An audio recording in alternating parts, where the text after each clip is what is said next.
everyone! Today we're going to be going over the best advanced class for Fire Emblem and who to recruit that's most suited for the advanced class. I know many of you guys are looking to get Fire Emblem Heroes over the Black Friday sale here, so I thought I'd give you guys some pointers. Pretty early on in the story, it doesn't matter which house you choose, you'll get to be able to start recruiting other students outside of your class. I want to especially highlight which students are best for some of the later classes in the game. You have beginner, intermediate, and advanced classes, and then you have some master classes. But just know that even though they're called master classes, they may not be as good as the advanced class we're going to go over today.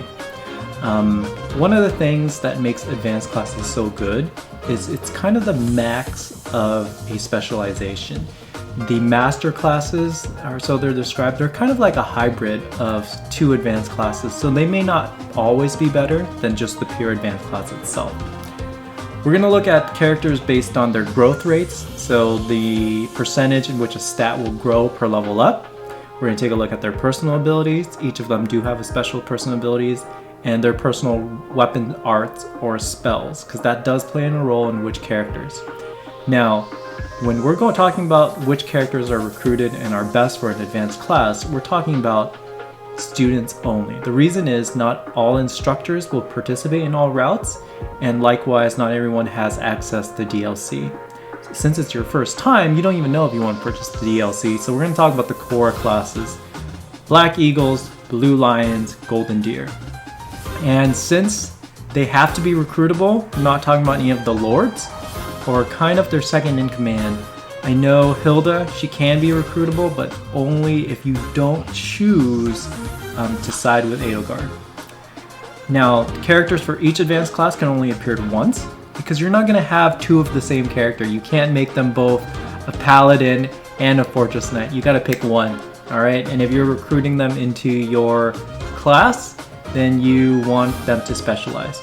The reason I'm going over advanced class is because it's between intermediate and master, and again, you don't always want to be master, and then by showing the advanced class you can proceed through beginner and intermediate, whatever you need to do to get to that advanced class. We're not going to go through class promotions today, but this advanced class will give you kind of the end game characters that you should look for to specialize in these classes.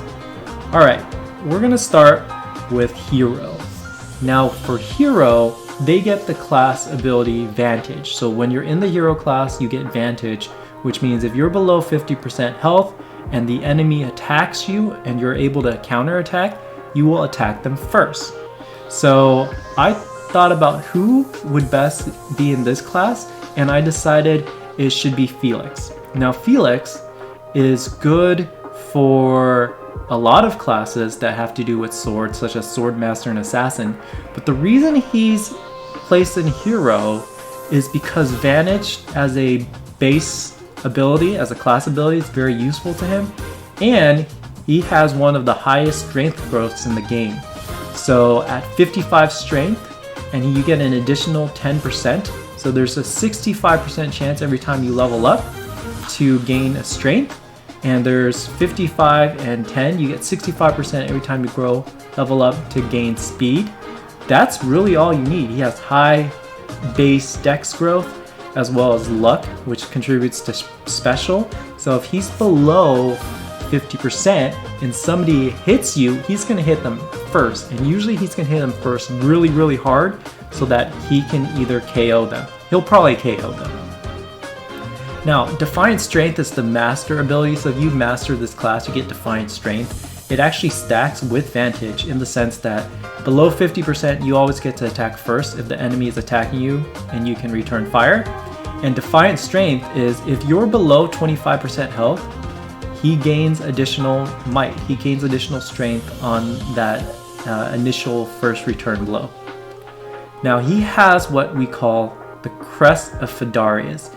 And this also stacks with Vantage and Defiant Strength, and the reason is when you attack with Felix here, sometimes he gets a chance to do more damage when he's wielding a weapon. And you're always using a weapon in this game to return fire, so I don't think that's going to be a problem there.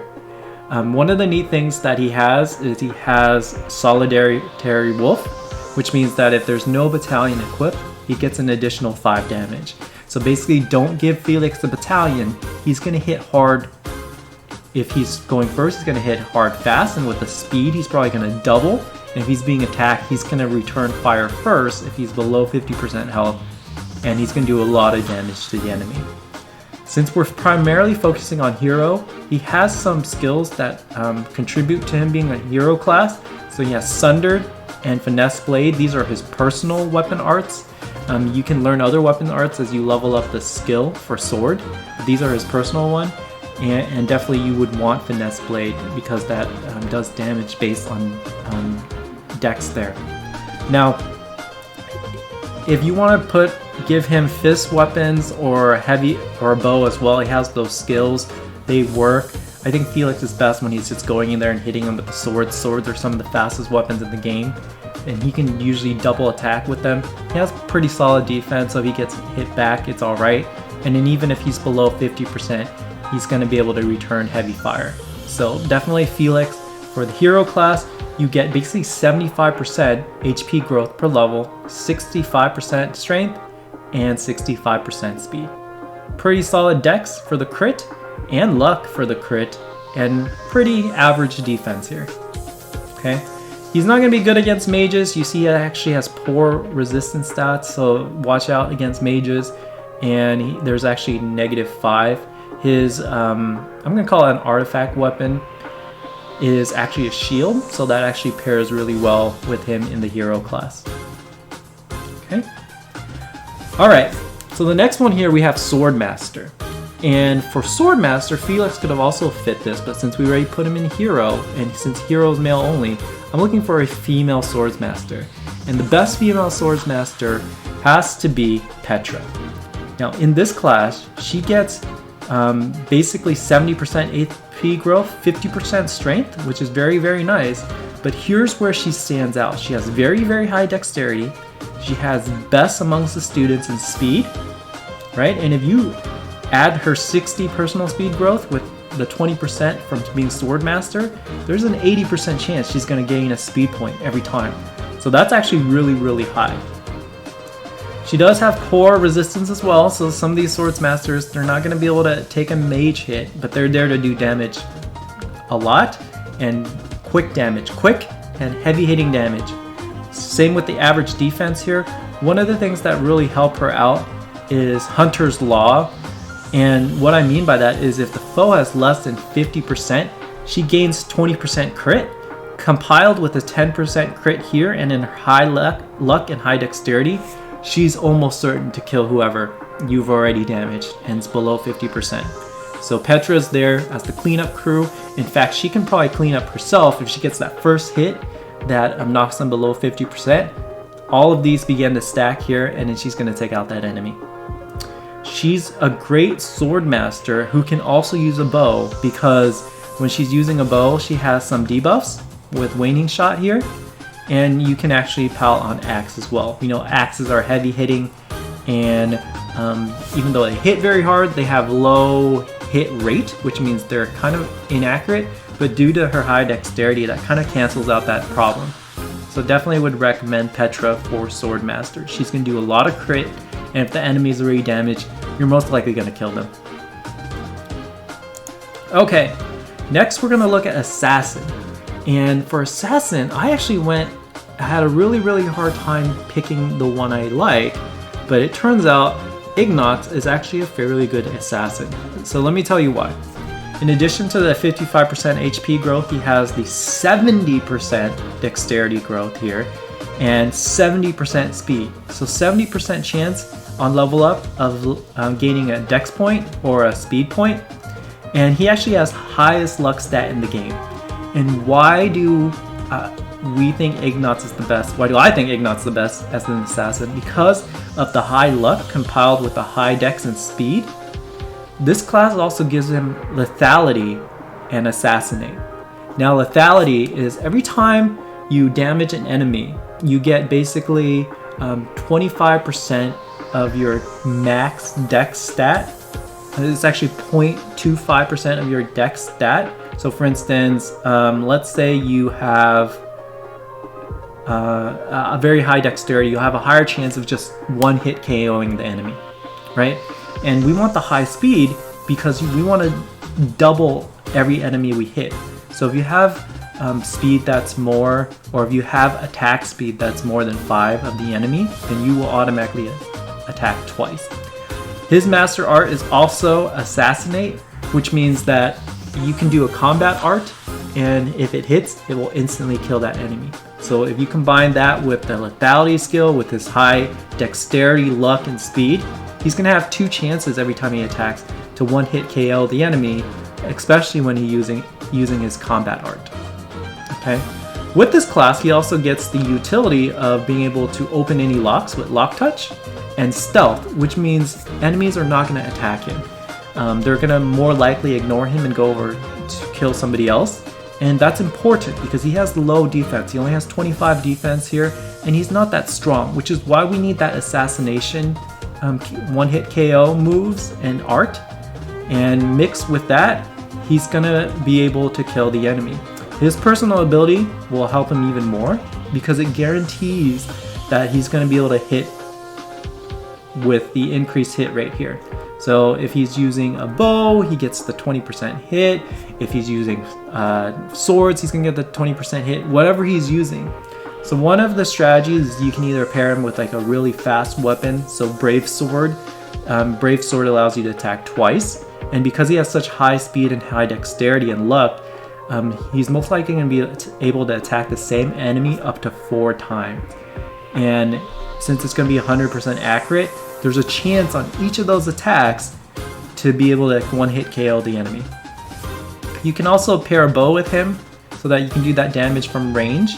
But again, having the stealth with the assassination class and the huge speed, dex, and luck growth, he's going to make an excellent assassin.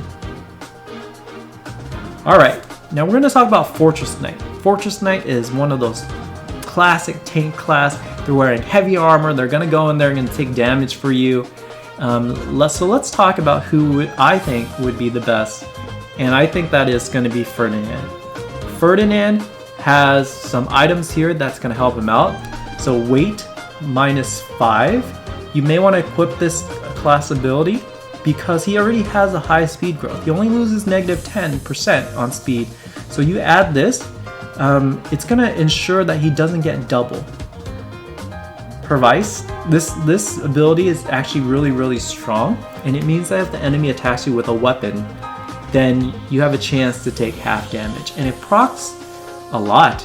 And it has a high chance to proc because his dexterity and his luck is actually very high. His defense, 35, mixed with the 15 defense here from being a Fortress Knight, means he has a 50% chance to gain 1 defense point. He's actually very strong as well. You get the 80% HP growth with from him. He gets 50 and 30 from the class, and then 55 here for strength. So he's going to be able to take a beating and return a beating, right? His charisma is really high, so since he's going to be on your front line, you're going to be wanting to use his battalion rushes. So the charisma here is definitely going to allow him to use the battalion effectively. Charisma also decreases the damage from critical hits and the chances from critical hits, so you do want a high charisma there with Ferdinand. He has the crest of Keyhole. Now this is Cetus crest, and if you hit an enemy, there's a chance that they will not counterattack. So this is important because not only is he a tank, but when he hits the enemy, they have a chance of not hitting him back. And if he's getting hit and he has 100% HP, which he'll probably will, because you'll probably want to keep your tanks topped off all the time so that they can take that hit, he actually gains 15% hit, which means accuracy, and then 15% avoidance. So if you're at full HP, you're there in the front line, the enemy is going to be very difficult to hit you. If they do hit you, Pervice is going to proc and maybe get you 50% less damage. Also, because you're fast, you're not going to get doubled, and when you return damage, it's going to be a lot of damage thanks to your 55% strength growth. So definitely check out Ferdinand here. Since being a Fortress Knight, he mostly uses axes and lances, but Fortress Knights can use all weapons. So you have Sunder here as well, but these are all of his personal abilities he gains with the weapon growth. Okay, Armor Strike is just gonna synergize with his Fortress Knight here, where it does damage based on how much armor you have. It actually increases your armor when you do damage, so you have less of a chance of taking damage there. His entire kit is around being a tank, so I definitely pick Ferdinand for Fortress Knight. Now for Paladin. Paladin's an interesting class, because if you look at the growth rates here, you kind of have an average growth across the board. You do get Canto, which means you can move after attacking, and you get terrain resistance. So if you're in a certain terrain, you're going to have increased defense in that specific terrain. Aegis is a different one. Being a paladin, basically if you're getting attacked with a ranged weapon, then you have a chance to take less damage. So Pervice in Fortress Knight is melee damage, Aegis is ranged weapon, and I think Ingrid, with her pretty average stats, but they're pretty good across the board, is really going to help with the Paladin class. I'm going to tell you why. So she gets 70% growth with HP, she gets 45 with strength, so that's fairly good. With Dex she gets 45, with speed, since she has one of the highest in the games here, it's only going to knock it down to 50%. So 60 to 50%, pretty close. And then this bumps her luck up to 50, right? So she's probably going to be able to move in really quickly, do damage, have a good chance of crit with Dex and luck, and with speed. She'll double some enemies. She'll be able to take damage with the defense here, but where Paladin is valuable is through the Charisma. So remember, Charisma is your battalion strength, and then resistance. So she's going to be able to take damage from ranged enemies, especially magic enemies. And with the 45% resistance and the Aegis, she can go in there, do some quick attacks. If she has to back out a little bit with Canto, she can. And then if she gets attacked by some magic enemies, she'll most likely proc Aegis. And if she doesn't, she has high resist to go ahead and resist that magic. Now she has the Crest of Daphne, and this is using combat art. So her combat art actually synergizes very, very well with the Paladin class and the Canto. And what I mean by that is she has an average magic stat, but she has very high dexterity. So Hexblade and Frozen Lance, they're based on resistance or magic. I know Frozen Lance is based on magic as well, but it actually scales off of dexterity. So she can do some magic damage. She can run in as a paladin on her horse, do some physical damage, do some magic damage, and then get out of there with Canto. She can even do more with hit and run. So with hit and run, you actually get a movement spot back, so you get an extra movement on top of Canto. So everything synergizes really, really well. Again, the charisma here is the battalion strength, and with Lady Knight, her personal ability, she can go in and hit them with a battalion and get out there as well. So Ingrid is a quick, mobile paladin class, goes in, does damage, either physical damage or magic damage, and she can GTFO. And if she's barely within range of the magicians, she can take a hit from the magic class and be okay. Alright, we're going to talk Wyvern Rider. So Wyvern Rider is similar to Paladin, but instead of a horse, you're on a wyvern, which is like a drake. So you want to go in there and do the same type of damage. You want to be able to take damage and run away. Now with Wyvern Rider, you want to min-max the defense and not the resist. So with Paladin, you do get the resist. So I think Leonie is actually best for this, because again, she also has best in class speed. She has very, very high dex growth, high-ish luck, and very, very solid defense. So with Wyvern Rider, she gets 70% HP, she gets 50% strength, which is really good. The -5 magic doesn't really impact her. It's actually because she already has one of the lowest magic stats in the game. But the dex allows her to crit, so the speed allows her to double, and the high luck skill contributes to the crit as well. So hopefully she goes in there, does a lot of damage, and gets out. If she does need to take damage, her high HP growth is there to support her. And also her defense growth is not bad, 45% for defense. That's not bad at all. The high charisma, again, if you need to go in and use battalion and get out, you can do that. And then, of course, the -5 resist on the already negative 15 resist is really just going to be 10% resist. So if you're going in with a whole bunch of magic enemies, you want to send your paladin, you want to send Ingrid. But if you're a whole bunch of melee enemies, you want to go there and you want to hit them with Leonie. Okay. Great thing is with Leonie is after you hit them as Wyvern Rider, you actually seal defense. So you lower defense. So the strategy here would be fly in, attack the melee enemies. You'll take little damage, get out, and then that enemy will be already weakened, and you can send in kind of your sword master, your heroes, your assassin to finish them off. She has something called hate to lose. So let's say in a battle, I send Ferdinand in first. So he's up there getting ready to take damage, and he's tanking. And you fly Leonie in there to hit the enemy adjacent to him. And she's next to Ferdinand. She actually gets to do 2 additional damage and take 2 less damage. So that would be the strategy. You send in your Fortress Knight Ferdinand in, you send Leonie as kind of the follow-up to soften them up, and then you can basically wipe them out with any of the other classes here in this. Now, since she's kind of the melee, quick, and heavy hitter, she has some really good skills that synergize with her. She has Monster Piercer, which does more damage to monsters in the game, which you'll encounter. And she has some bow items here as well. And let's say you want to fly in, but you can't make it all the way. The bow range, the increased range with the bows, will actually let you be able to hit the enemy and still fly out. Alright, so you don't have to fully commit, especially if there's a magic. You fly in, shoot some arrows, and then get out of there. Alright, we're going to talk about Warrior. Now Warriors are kind of the heavy hitters, not the tanks, not the Fortress Knight who can take hits, but the heavy hitters who can deal hit. So you see the class ability is Axe Crit plus 10, and that's going to increase the physical, the crit percentage, and then the master ability here is Wrath. And this is important, is below 50% HP, the warrior has a 50% increase in crit. That's a lot of crit, right?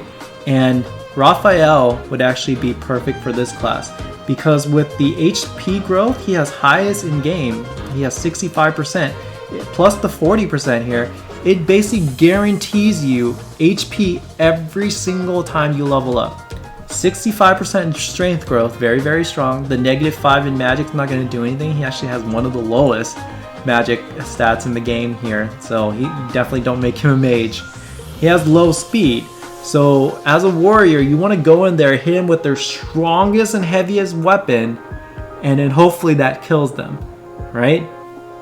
Now, what I would recommend is you specialize in one of the lower classes that give Vantage as a mastery, one of the intermediate classes that give Vantage as mastery, so it stacks with Wrath. So below 50% and he's either getting hit or he's hitting somebody, you're gonna have this huge crit meter, and if you have Vantage, you can always attack first. And you're gonna really clobber them. Now, there's some security here in his passive. So his luck is 35, which is a third, which is kind of average. But that's actually going to, at the beginning of every turn, he has a chance to restore 10% HP. Okay. So these here are some of the his abilities he learns with Axe, Fists, weapons. So with Axe, Wild Abandon, that kind of reduces your hit chance, but also increases your amount that you hit with the axe. So if you're really going to do that gamble with the super giant hit, definitely use Wild Abandon. You might want to use that with Wrath if you're below 50% and axe crit, because it's going to guarantee crit that huge axe damage. If your passive is not giving you HP, you can use Draining Blow if you cross-train with fist weapons to gain some HP there as well. But Draining Blow will allow him to hit the enemy. But in this case, I would fully commit to warrior here and really go for that one huge hit, insta-kill blow. Okay, for sniper. For sniper, I had to really decide, but I think Ashe is actually going to be the most useful sniper. Not only does he get to hang back, he gets increased range, he gets Mastery Art of Hunter's Volley, which allows you to shoot multiple arrows here, but he also has Wisdom to Live, which means he has Lock Touch built in. So he doesn't have to go Assassin or Thief to get Lock Touch. He has it built in, meaning that he can hang back, shoot arrows, and really open doors and loot chests for you. Now the reason why Ashe makes a great sniper is with sniper, you're looking for the same thing as Swordmaster, the speed, the dex, and you're looking for the same thing as assassin as far as luck. But Ashe is very strong in the sense that he has 55 dex, combined with this is 75% chance. So every time you level up, you're gonna get that dex stat, which increases your hit rate as well as your critical percentage. You get the 50% speed, which is going to help you double, and you're going to get the luck, which is going to help you crit as well. With Ashe, you don't want to be in the melee range, so you want to stay out of him with a sniper, but he has some of the most useful arts here for the bow. One is Deadeye, which allows you to shoot like 5 ranges in length, and the other is Waning Shot, which is kind of a debuff for the enemy. So with Ashe, you don't have to fly in there with Leonie, you can just do the debuff with the Waning Shot, and you can also shoot them really far with the Deadeye. Deadeye is really useful when enemies are on another level or across a wall area and you still want to attack them. Definitely use Deadeye because you may be able to weaken them or even kill them before they come in range of you. Okay. Alright, Grappler.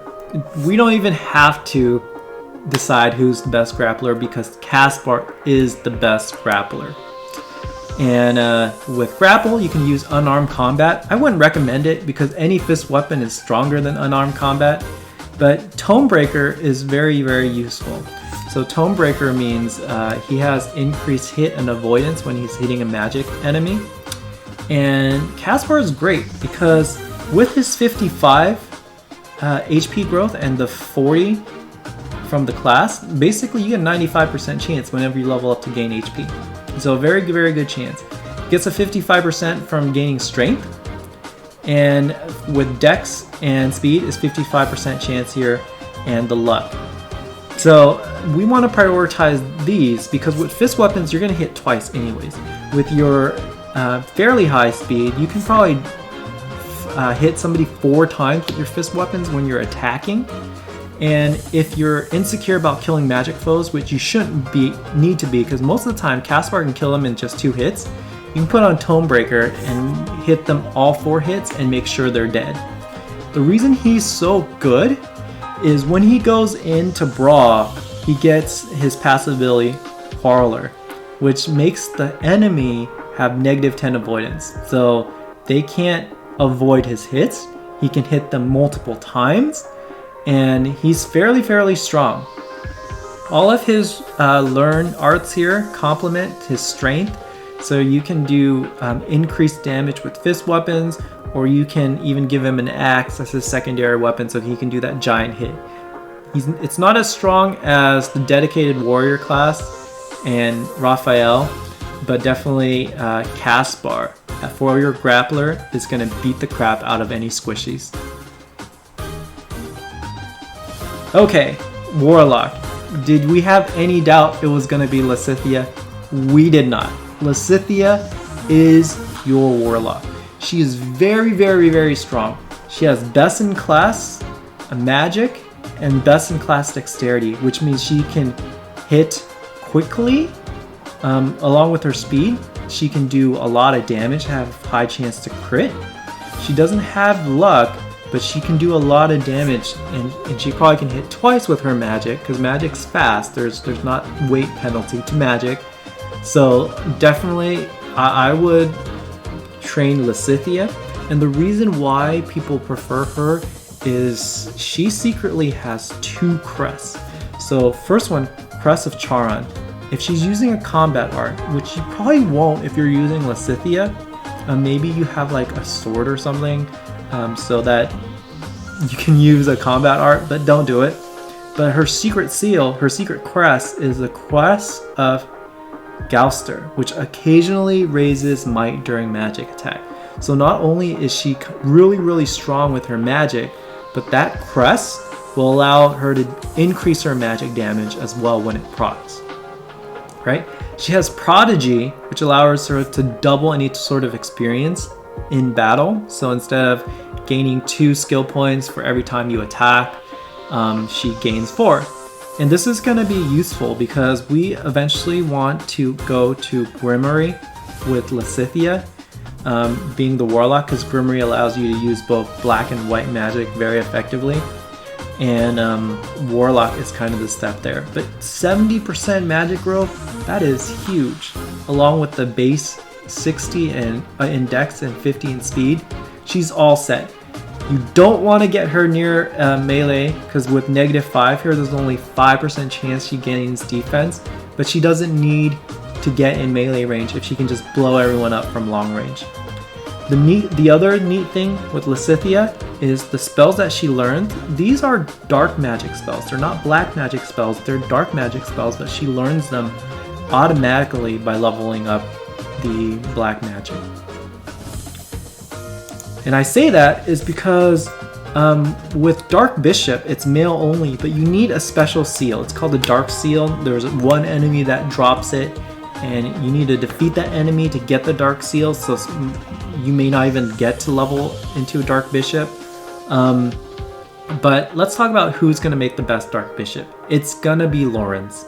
Lawrence has Fiendish Blow, which ups his magic when he attacks. And he has Heartseeker, which means he's looking to kill the enemy if they have below a certain amount of health.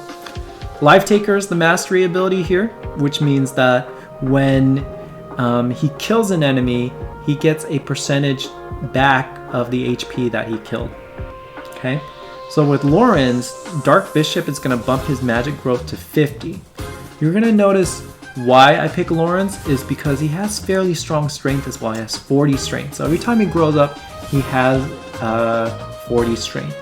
We want strong strength and we want strong magic is because if you go Dark Bishop, you already have these Dark Seals, and what you're looking to head towards is kind of the Dark Knight, or I'm not sure if it's called the Black Knight or the Dark Knight, but they will be able to use Lance as well as magic.